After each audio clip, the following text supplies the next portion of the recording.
plaisir d'être avec vous et avec l'équipe de France. J'espère qu'on pourra célébrer ce soir avec une belle victoire et un beau match.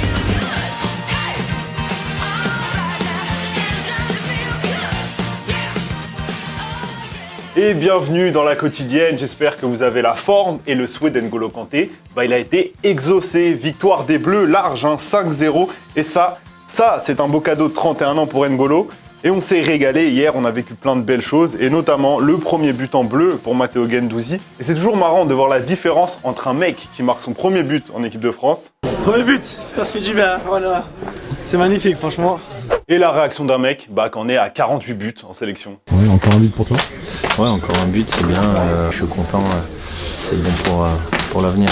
Bon, on dit souvent qu'on se lasse pas de marquer, laissez-nous avoir le doute, même si on se doute bien qu'Olivier Giroud, ça doit trotter dans sa tête le record de Thierry Henry, plus que 3 petits buts pour le rejoindre, mais il y en a un autre qui tape déjà à la porte, il a 23 ans, il s'appelle Kylian Mbappé, hier il a marqué ses 25 et 26e buts en bleu, il ne se cache même plus, bougez-vous, j'arrive. Vous en êtes déjà à 26, vous allez exploser tous les records, c'est un objectif?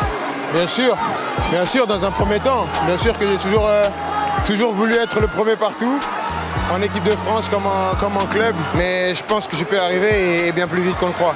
Du coup, c'est notre question du jour, mais on veut pimenter un peu la chose. On veut pas savoir si vous pensez que Mbappé battra un jour Henry, parce qu'honnêtement, on a très peu de doutes.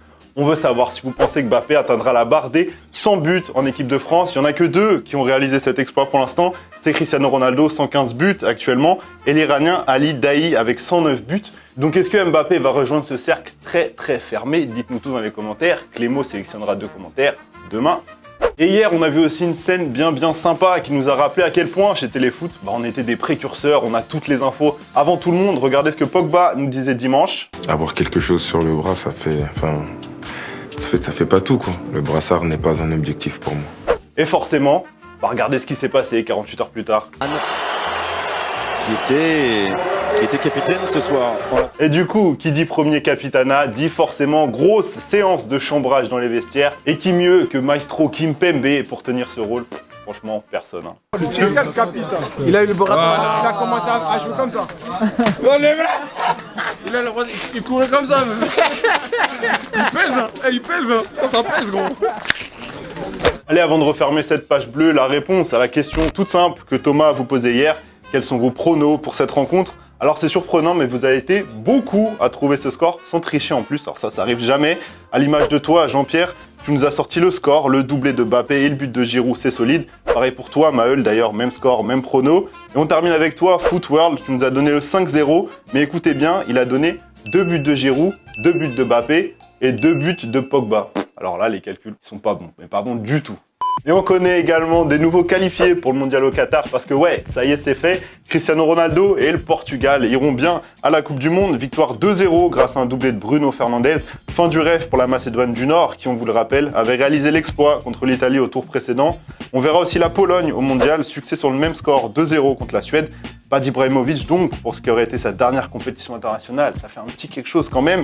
Et puis hier, il y avait surtout les derniers barrages en Afrique pour l'accession au mondial. Et le Sénégal a récidivé, encore un succès au péno face à l'Égypte. Et comme en finale de la CAN, c'est Sadio Mané qui a délivré le peuple sénégalais en marquant le dernier tir au but, le héros de la nation.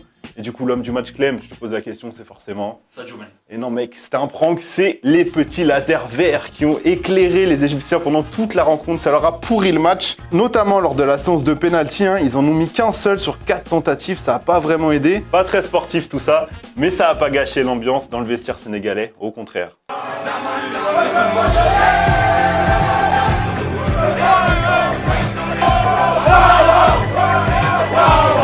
Et vous vous en doutez, l'ambiance était tout autre en Algérie après l'élimination surprise des Fennecs. Défaite 2-1 dans un scénario totalement fou. Tout le monde pensait que les Algériens avaient fait le plus dur. Mais Toko Ekambi, lui, bossé Darty, il a posé une clim d'anthologie à la 124e pour qualifier le Cameroun. Et morale de l'histoire, les gars, n'éteignez jamais votre télé pour aller fêter la qualification avant la fin du match.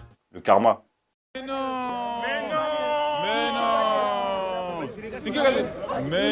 Mais non! Mais non! Et on connaît donc maintenant la majeure partie des équipes qualifiées pour le Mondial 2022. On connaît exactement 27 qualifiés sur les 32 participants. Et d'ailleurs, vous pourrez suivre ce tirage au sort des poules de ce Mondial. Et bien entendu, c'est à suivre chez nous sur TMC. Notez bien le rendez-vous, hein, mais vous inquiétez pas, on y reviendra dans la quotidienne très prochainement. En attendant, c'est fini pour aujourd'hui les amis. Si vous avez kiffé, comme d'habitude, laissez votre petit like. Nous, comme d'habitude, on se quitte en images en musique. Ciao!